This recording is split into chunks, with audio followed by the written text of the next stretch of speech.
Henry Calloway's morning started with a gut-wrenching crack, the unmistakable sound of shattering glass.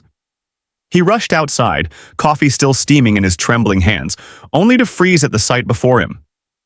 His pristine 1968 Bentley, a car he had painstakingly restored, a piece of history he cherished, was now defaced with deep, jagged scratches that ran the length of its once flawless hood. The metallic gashes gleamed cruelly under the morning sun, like battle scars inflicted by an unseen enemy. But that wasn't the worst part. Taped to the windshield, fluttering slightly in the cool Westwood Heights breeze, was a note scrawled in thick, aggressive handwriting. "Old cars and old men don't belong here. Sell your house and leave." A slow, simmering rage built in Henry's chest. He turned, scanning the quiet, manicured street. Nothing seemed out of place, except for Logan Wright, the smug, power-hungry HOA president, standing a few houses down, arms crossed, a smirk playing on his lips. "Morning, Henry," Logan called out, voice dripping with mock politeness. "Shame about the car. Maybe it's a sign. You should trade it in for something modern." Henry exhaled slowly, his hands tightening into fists. Logan had no idea who he was messing with. And before this was over, he would regret every smug word, every condescending smirk, and every ounce of disrespect he had ever shown. Henry Calloway stood motionless, his hands tightening into fists as Logan Wright sauntered back toward his house, whistling a tune like a man who had already won. It wasn't just the vandalized car, nor was it the insulting note. No, this was something bigger. This was Westwood Heights under siege. For years, Henry had kept to himself, enjoying his quiet retirement in the upscale neighborhood. He liked the simplicity, the small joys of tending his garden, reading on his porch, and waving at his neighbors as they walked by. But beneath the pristine lawns and polished sidewalks, Westwood Heights was rotting from the inside out. And Logan Wright was the disease. Logan wasn't just an HOA president. He was a tyrant in a tailored suit. He wielded his power like a weapon, enforcing ridiculous rules under the guise of preserving property values. But in reality, it was all about control. Take Mr. Richard, for example, an 80-year-old Vietnam vet who had lived in the neighborhood for over 30 years. Logan fined him $1,500 for having a wooden bench on his porch, claiming it wasn't aesthetically appropriate. Or Mrs. Esther, a widow in her 70s, who had been forced to rip out her beloved rose garden because it didn't match Logan's approved plant list. And then there was poor Harold, a retired teacher, who had to sell his home after Logan drowned him in fabricated fines until he could no longer afford to stay. One by one, Logan was purging the old to make way for the new. He wanted to turn Westwood Heights into a high-end investment paradise, where houses could be flipped for profit and longtime residents were nothing but inconvenient obstacles. And Henry? He was next on the chopping block. But Logan had made one massive, fatal mistake. He assumed Henry was just another weak, powerless old man. If only he knew. Henry clenched his jaw and turned to his Bentley, running a hand over the deep scratches. He wasn't angry about the car. He was angry about the message behind it. Logan wanted him gone, wanted to scare him. Bad move. Henry had spent decades building and running one of the most successful cybersecurity firms in the country before selling it for $80 million. He knew power. He knew strategy. And most importantly, he knew how to take down men who thought they were untouchable. But he wouldn't do it recklessly. No. Revenge was an art. And Henry was about to paint a masterpiece. He pulled out his phone and scrolled through his contacts before pressing dial. "Ethan," he said, as soon as the line connected. "I need you to dig into Logan Wright. Everything. Finances, past lawsuits, anything we can use." On the other end, Ethan Brooks, his hotshot attorney nephew, let out a low chuckle. "So you're finally going to take that bastard down?" Henry's lips curled into a small, knowing smile. "Not just take him down," he said. "I'm going to bury him." And that's when the real game began. What do you think will happen next? Comment number revenge if you're rooting for Henry to take Logan down. If you think Logan has met his match, hit like and subscribe for the next part. You won't want to miss what happens next. Henry Calloway wasn't just another retiree. He wasn't a frail old man waiting to be pushed out of his own neighborhood. He was a tactician, a man who built an empire out of nothing, and now he was sharpening his knives. Logan Wright had no idea who he was dealing with. Sitting in his home office, Henry booted up his encrypted laptop. The moment the screen flickered to life, he got to work. Within minutes, he had pulled up records on Westwood Heights, analyzing every property sale, every foreclosure, every ridiculous fine the HOA had issued. It didn't take long for a pattern to emerge. Logan had turned the HOA into his personal business empire. Over the last 6 years, more than 20 longtime residents had been forced out of their homes under suspicious circumstances, crushing fines, bizarre rule changes, sudden property devaluations. And every single one of those houses had been bought up by the same real estate investment firm, Westwood Property Holdings. The owner? Logan Wright. Henry leaned back in his chair, his sharp blue eyes narrowing. The man wasn't just a power-hungry HOA president. He was running a predatory real estate scam, forcing out the elderly and flipping their homes for profit. And Henry had just the tools to destroy him. He reached for his phone and called Ethan. "I need a deep dive on Westwood Property Holdings," Henry said, his voice calm but cold. "Bank records, investors, offshore accounts. If they've touched a dirty dollar, I want to know about it." "You're playing a dangerous game, Uncle Henry," Ethan replied, though there was a note of admiration in his voice. "This guy's been running this scam for years. You're going to need leverage." Henry smiled to himself. Leverage was never a problem. "I already have it." Henry's security cameras had caught Logan in the act, keying his Bentley under the cover of darkness. That alone would be enough for a lawsuit. But Henry wasn't interested in a court battle. He wanted to burn Logan to the ground. He pulled up his bank app, glancing at his $80 million fortune. If Logan thought he was playing a game of power, he was about to realize he had brought a pocket knife to a gunfight. It was time to start making moves. Henry's first move was silent but deadly. Just like in business, the best attacks were the ones you never saw coming. While Logan was busy terrorizing the neighborhood, Henry was buying it from under him. Within 48 hours, he had purchased 6 properties in Westwood Heights, each one strategically located near Logan's personal investments. He used different company names, keeping his identity hidden, ensuring Logan had no idea his greatest threat was moving right into his own backyard. Next, he reached out to Tom Harrington, a local investigative journalist. The man had been hunting a corruption story for years, and Henry had just handed him the biggest scandal of his career on a silver platter. "Logan Wright has been running a real estate scam, under the guise of HOA enforcement," Henry explained. "I have documents proving fraudulent fines, forced evictions, and illegal property acquisitions." Tom's voice was practically shaking with excitement. "You're telling me the HOA president is scamming people out of their homes and flipping them for profit? This is massive. And I have footage of him vandalizing my car," Henry added. "That alone is enough to start digging." The journalist agreed to start working immediately. But Henry wasn't done. There was one more piece of the puzzle, the HOA board itself. Logan had been smart, stacking the board with people too weak, too spineless to oppose him. But Henry had money, and money had a way of shifting loyalties. One by one, Henry invited the board members to private meetings, offering them a way out. "You don't have to go down with Logan," Henry told them. "When this blows up, and it will, you'll want to be on the right side." It wasn't bribery, it was self-preservation. And just as Henry predicted, 3 board members flipped. They weren't loyal to Logan, they had just been afraid of him.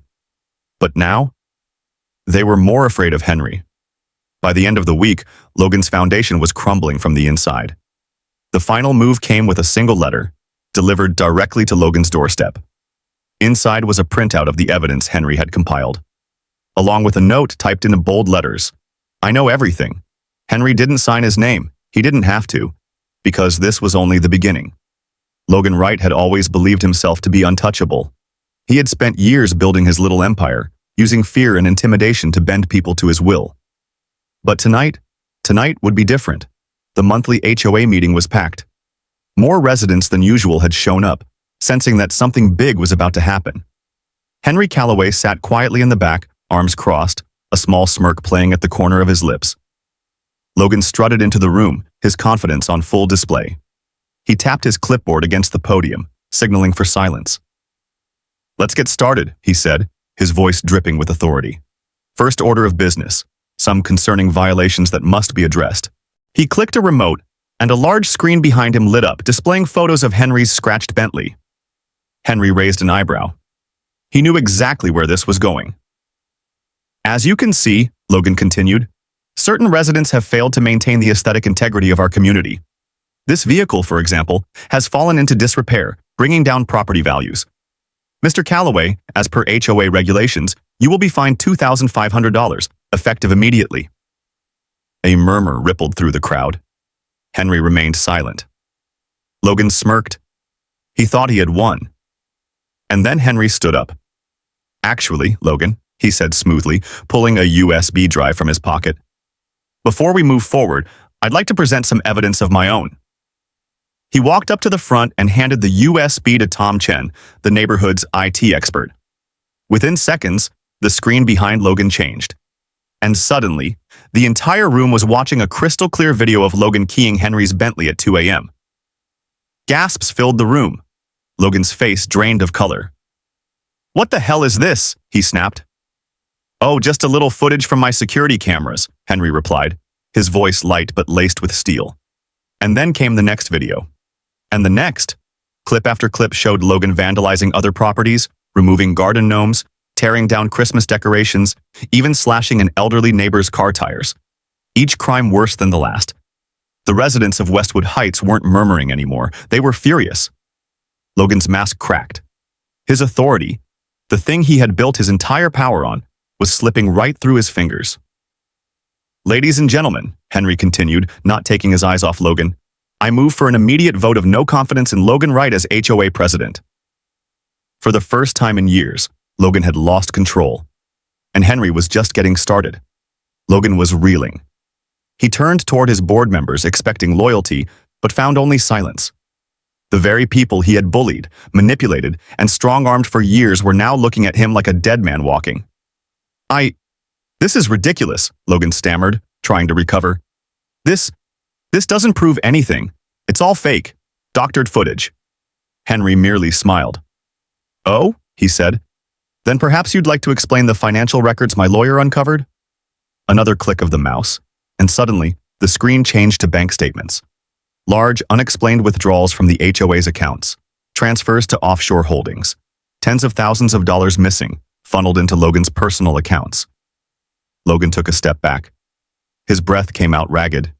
He had been caught. "You see," Henry continued, his voice calm, controlled, deadly, "you didn't just terrorize the people in this room. You stole from them." The crowd exploded. Shouts of, "You thief! You liar!" rang through the meeting hall. Some residents stood, shaking their fists. Others were furiously recording everything on their phones. Logan spun to his last line of defense, the board. "Do something," he hissed at them. "You can't just let them turn on me." But one by one, the board members stepped away from him. And then, the final blow. Two uniformed officers entered the room. The state attorney general's office had been watching. Henry had made sure of that. "Logan Wright," the taller officer announced, his voice cutting through the chaos. "You are under arrest for fraud, embezzlement, and vandalism." Gasps rippled through the room. Logan's face twisted in panic. You can't do this," he screamed. "This is my neighborhood. I built this place. I own it." The officers ignored him. The handcuffs snapped shut. The room fell silent. Henry took a slow step forward, lowering his voice so that only Logan could hear. "You were never a king, Logan. Just a parasite. And I don't tolerate parasites." Logan's world crumbled around him. As he was led away, his once loyal followers didn't rush to defend him. They didn't beg for leniency. They turned their backs. And as the doors closed behind Logan Wright, the reign of terror at Westwood Heights was officially over.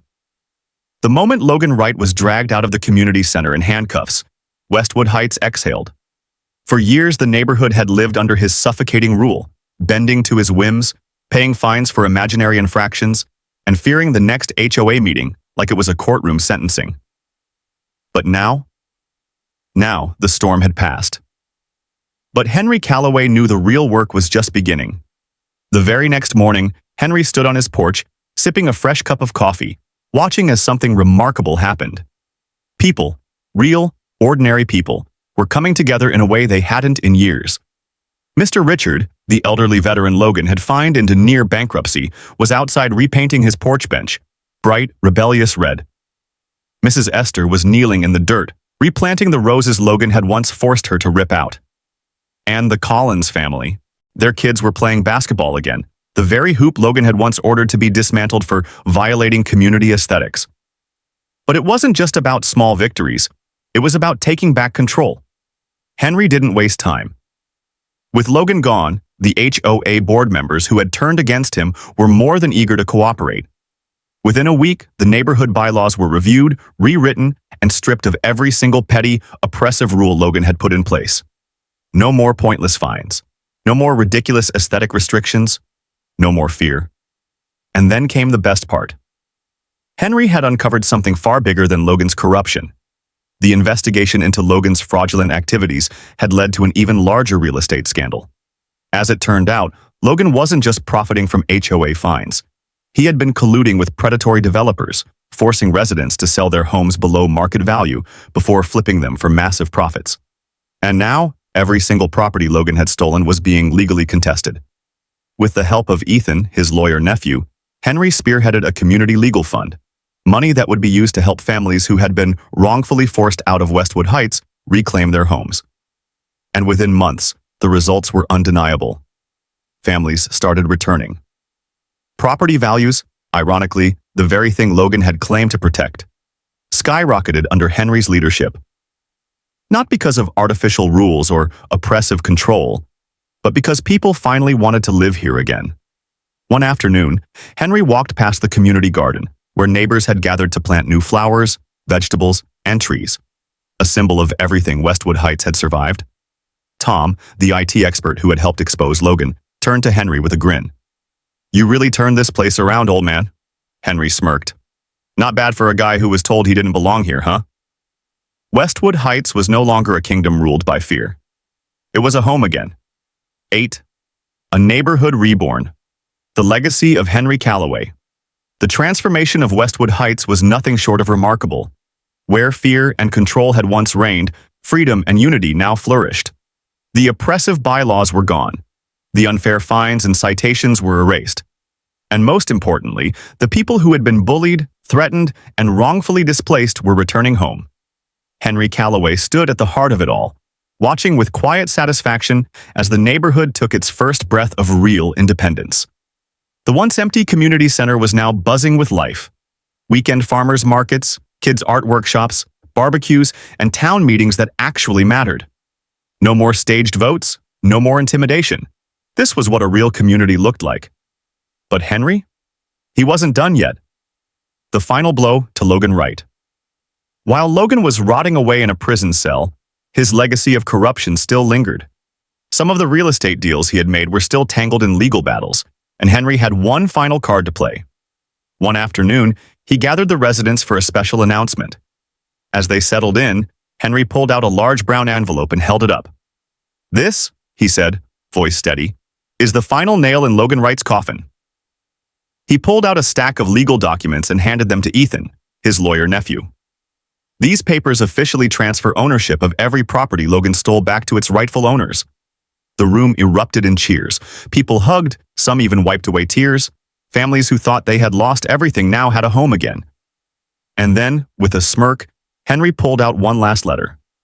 "Before Logan was arrested, he had the audacity to send me one final HOA violation." The crowd burst into laughter. "It says my Bentley is lowering property values," Henry continued, shaking his head.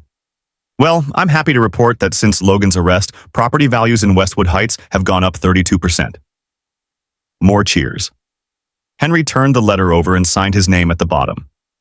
"Consider this my official response," he said. "And as for Logan's precious HOA rules..." He dramatically ripped the letter in half and tossed it into a fire pit nearby. The new Westwood Heights months passed, and Henry continued to watch his neighborhood thrive. Mr. Richards' bench, repainted and now a popular reading spot, Mrs. Esther's roses, blooming beautifully outside the community center. The Collins basketball hoop, still standing tall with kids playing under the sunset. Westwood Heights wasn't just back to normal, it was better than ever. One evening, Henry sat on his porch watching as the sunset painted the sky in shades of gold and crimson. His Bentley, fully restored, sat in the driveway with one new addition, a bumper sticker that read, "Don't underestimate the quiet ones." Because in the end, Logan learned that lesson the hard way. Did you enjoy this story? If you love seeing bullies get what they deserve,